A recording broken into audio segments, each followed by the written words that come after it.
Ang mabuting balita ng Panginoon ayon kay San Mateo, chapter 7, verse 6 and verse 12 to 14. Noong panahong iyon, sinabi ni Jesus sa kanyang mga alagad, "Huwag ninyong ibigay sa aso ang bagay na banal, sapagkat kayo'y babalingan at lalapain nila pagkatapos.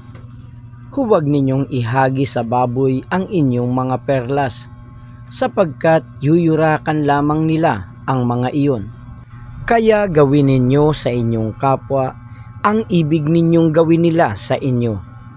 Ito ang kahulugan ng kautusan ni Moises at ng turo ng mga propeta.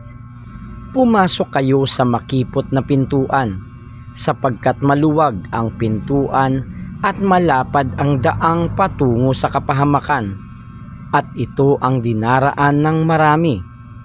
Ngunit makipot ang pintuan at makitid ang daang patungo sa buhay, at kakaunti lang ang nakasusumpong niyon." Ang mabuting balita ng Panginoon.